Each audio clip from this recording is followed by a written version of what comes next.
Mwiriwe neza nanone haba umuherereye hose mu bice bigiye bitandukanye nshuti n'abanywanyi b'ibiganiro bizacu batwumviriza ngaha kuri ino bonesha kure yacu yanyu ya Burundi News TV bonesha kure imwe rudende ibandanya kwashikiriza amakuru akomeye cyane amakuru yihuta agezweho aravugwa mu bigendanye n'umutekano politike diplomasi ndetse n'ibindi bigiye bitandukanye.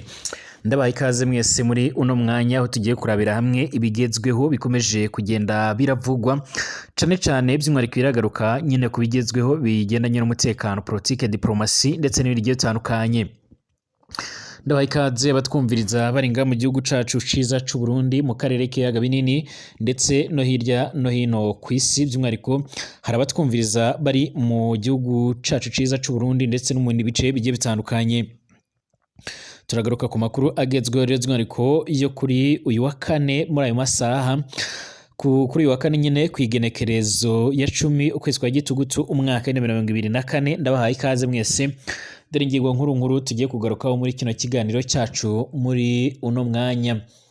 Nga mu gihugu c'u Burundi by'umwihariko haravugwa amakuru yuko hari umuredi tabara aherutse gufatwa by'umwihariko uyu muredi tabara akaba yasanzwe arakorana n'abandi baredi tabara basanzwe barabarizwa mu bice bigiye bitandukanye muri Sud Kivu ku butaka bwa Republika Iharanira Intwaro Rusange ya Kongo.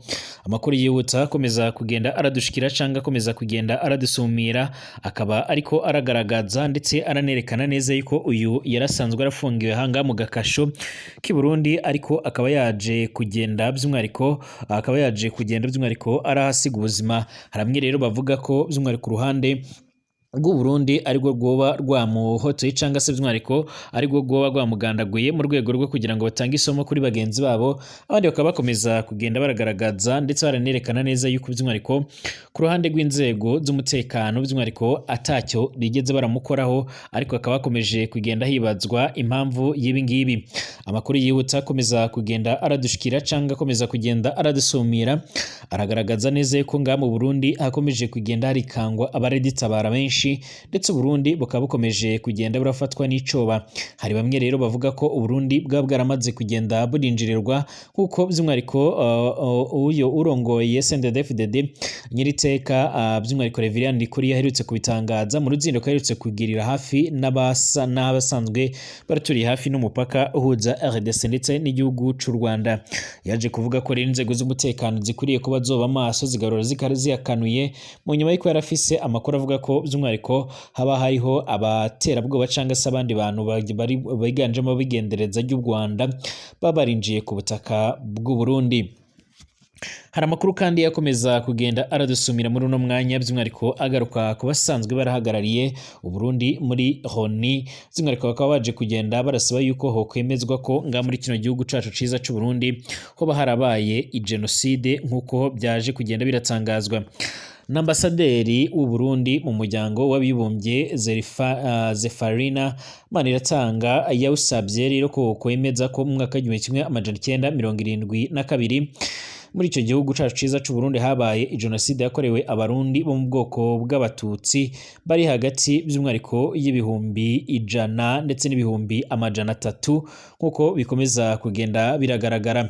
Ni mu gihe kandi u Burundi bwongeye kugenda burasaba yuko by'umwihariko abamwe mu banywanyi ndetse namwe mu bahagarariye na bamwe mu Barundi bahungiye mu bihugu by'abanyi by'umwihariko bakwiriye kuba by'umwihariko boshyikirizwa ubutungane biganjemo abasanzwe by'umwihariko bari mu burongozi bw'igihugu ndetse n'abasanzwe by'umwihariko batari bari mu burubwo burongozi bakaba bariyamirizaga ikirungo ca gatatu cya Petero Nkurunziza, ariko hakaba hari n'abandi bagize uruhare mu bikorwa bigendanye n'imyiyerekano yamaganaga icyo kiringo ca gatatu ndetse n'abagize uruhare mu ikudeta bakaba baje kugenda baratunga agatoki bavuga ko rero bafise amakuru yuko bashobora kuzoterwa kandi bakaba bacumbikiwe n'ibihugu bimwe na bimwe by'ababanyi. Ibi akaba ari byo rero byotumye bugana imipaka ndetse bakongera n'ubwirinzi kuri iyo mipaka.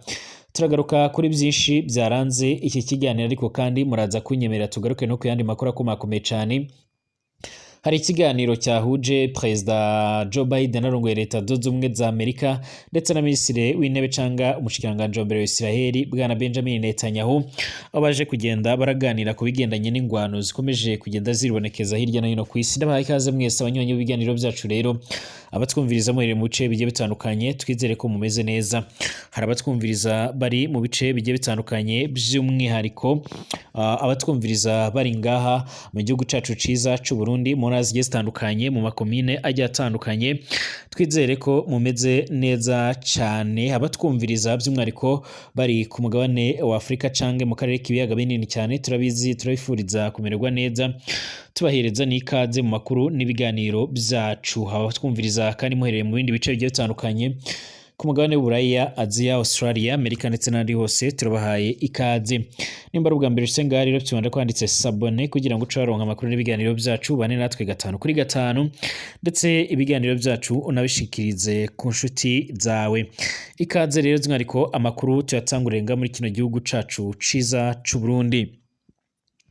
Hari amakuru akomeje kugenda avuga ko mu gihugu c'u Burundi hakomeza kugenda hibonekeza abo muri Redi Tabara, ndetse gushika ubu ngubu abatari bakeya bakaba bakomeza kugenda barashimangira ndetse baranagaragaza ko batewe impungenge n'umutekano wabo. Ni mu gihe nga muri kino gihugu cacu ciza c'u Burundi by'umwihariko ibigendanye n'umutekano byo bikomeje kugenda biribonekeza, akaba ariyo mpamvu by'umwihariko ibice bimwe na bimwe bigiye bitandukanye nga muri kino gihugu cacu c'u Burundi bikomeje kugenda biragaragaramo icyo twakwita by'umwihariko inzego z'umutekano nyinshi, nk'uko amakuru akomeza kugenda aradushikira canke nk'uko amakuru akomeza kugenda aradusumira.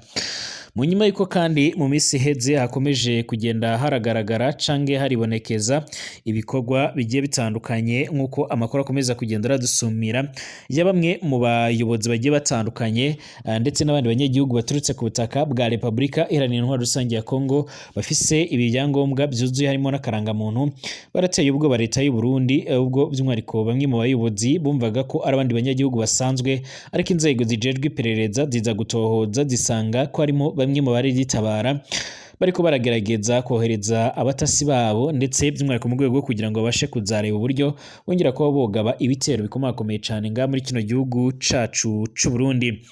Gushika ubu ngubu rero by'umwihariko u Burundi burakomeza kugenda by'umwihariko buragaragaza ko butewe impungenge n'ibintu bikomeza kugenda birigaragaza. Nkuko natanguye kugenda ndabivuga nga mu ntara y'Ibitoki hari umuntu yapfiriye rero mu gasho kigendereza. Uwo mugabo rero yarapfiriye mu gasho kigendereza yo mu ntara y'Ibitoki uraruko bushira urengero bw'u Burundi, ni mwijoro by'umwihariko ryakeye ubwo ni mwijoro ryo kuri uyu wa gatatu ryakeye rishira kuri uyu wa kane, nkuko amakuru akomeza kugenda aradusumira muri uku kwezi kwa Gitugutu. Yari yikekwa kuba rero by'umwihariko mu bagwanyi b'umugwi w'abaroberi Redi Tabara ucumbitse mu ntara ya Sud Kivu, ubuseruko bwa Repubulika Iharanira Intwaro Rusange ya Kongo. Abanyagihugu begereye ako gasho bavuga ko yapfuye urupfu rubi cyane. Urongoye igendereza muri iyo ntara by'umwihariko arahakana ibyo ariko araregwa. Uwo muhisi kandi w'imyaka ishika kuri 30 by'umwihariko kubwo babibonye yaratowe aho yapfiriye by'umwihariko mu gatondo ka kare ko kuri uyu munsi wa kane, by'umwihariko ikiziga ciwe cyari kijyamye mu kidengeri c'amaraso, nk'uko amakuru akomeza kugenda aradushikira. Ku bwa rimwe rero mu masoko by'umwihariko mu bajejwe umutekano yegereye igendereza ry'u Burundi, uwo mufungwa by'umwihariko yari yashikanywe mu Cibitoke ku mugoroba by'umwihariko ku mugoroba wo ku munsi wa mbere uheze, nk'uko amakuru akomeza kugenda aradusumira. Yari yaje mu mugwi by'umwihariko w'abafungwa bari barungitswe bava i Bujumbura by'umwihariko umugwa mukuru rero ubutunzi, bajanwa muri Cibitoki, niko iryo soko ririko riradutangariza. Kubwira iryo soko uwo mufungwa by'umwihariko yarakubiswe cane inyundo imbere yuko rero aca apfa mwijoro ryo kuri uyu wa gatatu risha kuri uyu wa kane, kuko amakuru akomeza kugenda aradusumira. Ikiziga caciye rero kirajyanwa mu kibanza cibanga, kubwa babibonye bakaba bavuga ko intwaro yo hagati nga muri ako gace rero ariyo yoba yaragize uruhara muri urwo rupfu. Uwo mufungwa kandi ataramenyekana neza imyirondoro yiwe, nk'uko abarongoye iryo herero batariko barabyemera. Yari kumwe n'abandi bagabo bashika muri 2 by'umwihariko bahagarikiwe mu gisagara cya Uvira mu ntara ya Sud Kivu, ubuseruko bwa Kongo by'umwihariko imbere yo kujanwa i Bujumbura kubwira irindi soko mu bajejwe umutekano by'umwihariko igendereza ry'u Burundi niryo ryarahagaritse abo bagabo bashika muri batatu niko by'umwihariko bizamenyekanye. Abo bandi bafungwa by'umwihariko babiri bari ku mfiro kandi by'umwihariko ntibagaburirwa, ubu ngubu bari hagati y'ubuzima ndetse n'urupfu, niko rero rimwe mu masoko mu bajejwe umutekano akomeza kugenda agaragaza cyangwa se nk'uko bamwe mu bajejwe umutekano bakomeza kugenda baragaragaza umubabaro. Abahita rero by'umwihariko nk'uko bikomeza kugenda bigaragara, nk'uko amakuru akomeza kugenda aradusumira, abahita n'abasangwa bavuga bati rero akenshi turumva amaborogo y'abantu bariko rero baraborezwa igufa ahangaha mu gasho k'igendereza rya Cibitoke.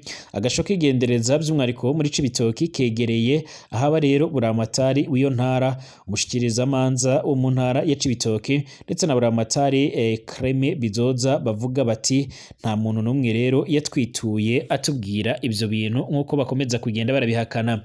Urongoye irigendereza mu ntara ya Cibitoke by'umwihariko yavuganye n'umenyesha makuru wacu arahakana ibyo yagirizwa rero mu nama y'umutekano mu nama y'umutekano yabaye kuri uyu wa kane. Colonel de Police Felix Habyarimana yarungitse by'umwihariko abamenyesha makuru mu muvugizi w'igendereza ku kibazo cyose kireba igisata iyo barongoye. Redi Tabara iri ku rutonde rw'imigwi y'iterabwoba ya leta y'u Burundi muri 2024. Indongozi z'u Burundi zarugaye imbibi rero zo hasi u Burundi burahana n'u Rwanda bagiriza umukuru w'igihugu cy'u Rwanda by'umwihariko cy'ababanyi cy'u Rwanda Paul Kagame gukingira indongozi z'uwo mugwi ndetse no kubaha ibigwanisho hagati ya Kigarama 2023 ndetse na Ruhuhuma 2024. Abaroberi ba Redi Tabara bagirizwa na leta y'u Burundi ko bishe hafi abantu bashika kuri 30 mu bice bya Gatumba ndetse na Gihanga ni mu ntara za Bujumbura ndetse na Bubanza zihana urubibi na Kongo. Umukuru w'igihugu rero by'umwihariko Evaristo Ndayishimiye by'umwihariko yaranagiriye mugenzi wiwe w'u Rwanda kuba rero by'umwihariko ahungabanya umutekano mu karere ko ari indyarya. U Rwanda rwamye rero ko rwamye ntaryo by'umwihariko ruhakana ibyo rwagirizwa, rukavuga ko atakuri rero kuri muri ayo majambo y'umukuru w'igihugu General Major Evaristo Ndayishimiye. Ibyo byaje kugenda biratuma rero by'umwihariko hakomeza kugenda ribonekeza umwuka mubi kugeza ubu ngubu nyine imipaka yose ihuza igihugu cy'u Burundi n'icyo gihugu c'abanye cy'u Rwanda ikaba yugaye, ndetse gushika ubu ngubu akaba atamurundi numwe yemerewe cyangwa se arakuriwe kwinjira muri icyo gihugu, nkuko amakuru akomeza kugenda aradusumira cyangwa akomeza kugenda aradushikira. Bamwe rero mu basanzwe barakurikiranira hafi ibibera by'umwihariko muri kino gihugu cacu ciza cy'u Burundi baravuga ko umuntu wese bakekeranya yuko yoba arakorana na Redi Tabara cyangwa se n'abandi bagwanyi abafise akaga ko kuzahura n'ibibazo bikomakomeye cyane, ndetse gushika ubu ngubu abatari bakeya bakaba bakomeza kugenda baragaragaza ndetse baranerekana neza yuko by'umwihariko batewe impungenge n'umutekano wabo, kuko niyo baba batakuzi neza bakagukeka bahita bakunyuruza cyangwa se bakakwica, nk'uko amakuru akomeza kugenda aradusumira.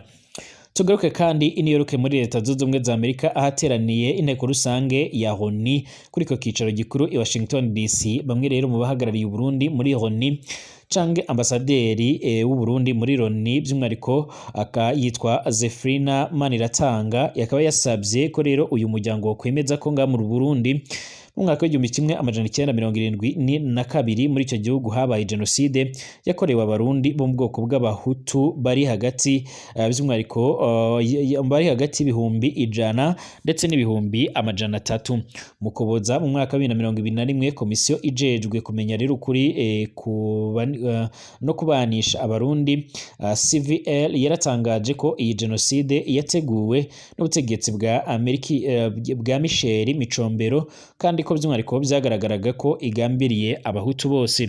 Pierre Claver by'umwihariko ndayicariye urongora iyi komisiyo yarasobanuye ko ici cemezo gishingira by'umwihariko kuri raporo zidasanzwe zakozwe n'abahagarariye inzego zigiye zitandukanye z'igihugu ndetse n'ibimenyetso by'ibikorwa rero by'ubwicanyi bwakorewe abahutu mu gihugu hose muri uwo mwaka bikaba bihari.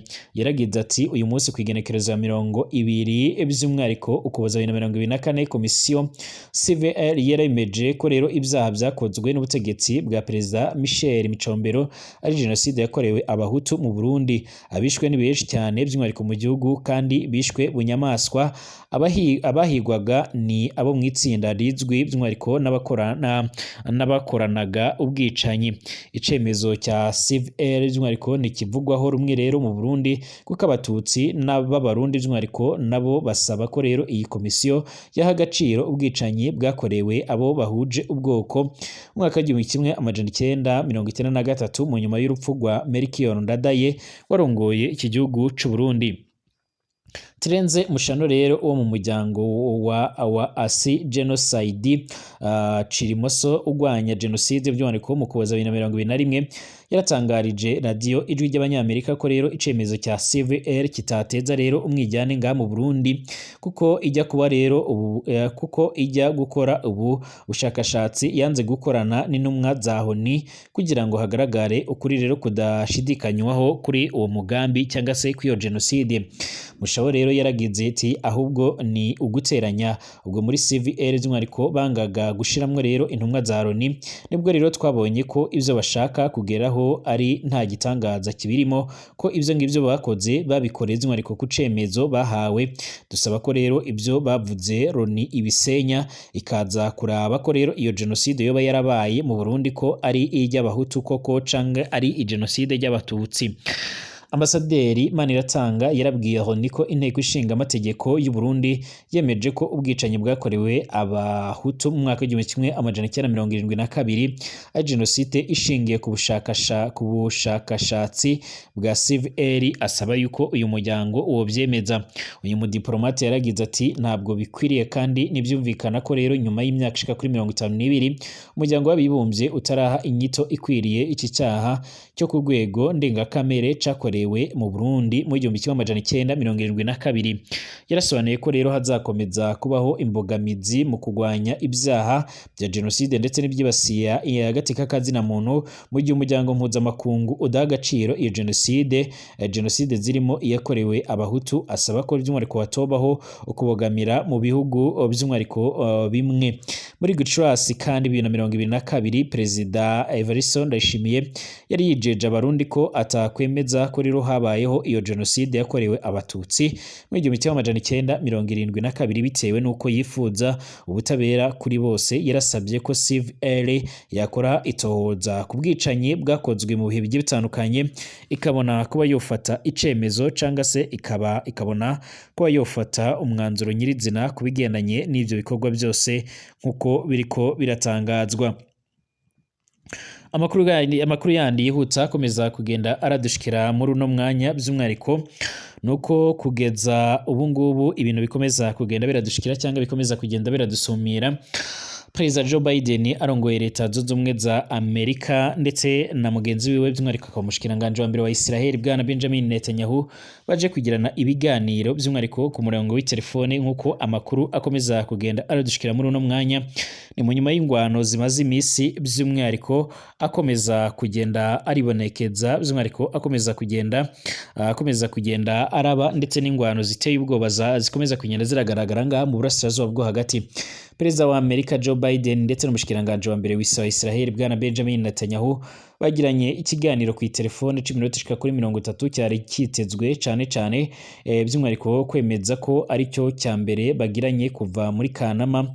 Cyari kirimo rero ingingo nko kwihorera Israel iteganya gukora ku gitero ca misile cya Irani cyo mu cyumweru giheze. Ibiro bya Perezida wa Amerika rero bizwi nka White House byaravuze ko icyo kiganiro cyabayemo kudaca ku ruhande kandi ko cyabaye by'umwihariko ingirakamaro. Bivuga ko by'umwihariko Biden na Netanyahu bemeye gukomeza bashyikirana bya hafi mu misi iri imbere. Vice Perezida wa Amerika Kamala Harris nawe rero yari ari muri icyo kiganiro cyo kuri telefone. Mu nyuma gato icyo kiganiro Minisitiri w'ingabo wa Israel Yoav Gallant yaravuze ko igitero cayo kuri Irani kizaba kidahusha ndetse hejuru ya byose kizaba gitunguranye mu buryo budasanzwe. ku ruhande rumwe kandi rw'igononwa kwa Joe Biden uko kwanga kubona Amerika yashowe rero mu ntambara ya Irani, Amerika yemeza ko yaba itari ngombwa rero kandi iteje akaga komakomeye cyane. Ku rundi ruhande kandi hari imyumvire ikomakomeye cyane mu bantu bamwe bo muri Israel ko bafise akanya ko kumvisha byanyabyo Irani umwanzi wa mbere ukomakomeye wabo. Igitero ca Israeli kuri umutwe wa Hezbollah cyarateye by'umwihariko ishyaka imbaraga ndetse n'abanya-Israeli bari bahangayikishijwe no kuva muri ingwano ikaze yo gucana intege rero kugeza uruhande rumwe rero rutagishoboye kugwana ibibera ku mupaka rero wabo ndetse na Libani. Kuri abo banya-Israeli, Libani yarabaye nk'intsinzi ndetse no gutera intambwe bitandukanye cyane cyane nuko ibintu bimeze nga mu ntara ya Gaza mu gihugu cya Palestine. Nubwo Israeli ikomeje ibitero bikaze muri Gaza, by'umwihariko ibitero bimaze kwica abantu baharugwa mu bihumbi 42 biganjemo abasivile. Minisitiri w'intebe wa Israel bwana Benjamin Netanyahu ntiyashoboye kugera ku ntego ebyiri z'intambara, gusenya Hamasi ndetse no kutahukana abo yoba yarashimuse. Kamala Harris by'umwihariko Hamas iracyarwana ndetse iracyafise abo yashimutse bagera kwijana, barimo rero benshi bashobora kuba baranapfuye. Akaga Israel rero yateje ku banzi bayo by'umwihariko Hezbollah muri Libani ndetse na Hamas muri Gaza akatumye abanya-Israel bamwe bahita bizera ko bashobora gutera intambwe irenzeho igihugu cabo kikagaba igitero kitaziguye kuri Irani. Kuri bo rero igitero simusiga cyo mu kirere kuri Irani ni ikintu gishishikaje. Hejuru ku rutonde rw'ibyo abanya-Israel benshi rero bifuza ko biraswaho by'umwihariko ni ahantu harinzwe cyane cyane hamwe hasi mu misozi miremire aho Irani yashyize ibigo byayo bya nucleaire. Ibigo rero Israel ndetse n'abandi batinya ko bishobora kwifashishwa mu gukora ibisasu biremereye cyane, ibisasu bya kirimbuzi. Perezida Joe Biden yaranasobanuye neza ko Amerika idashyigikiye icyo gitekerezo.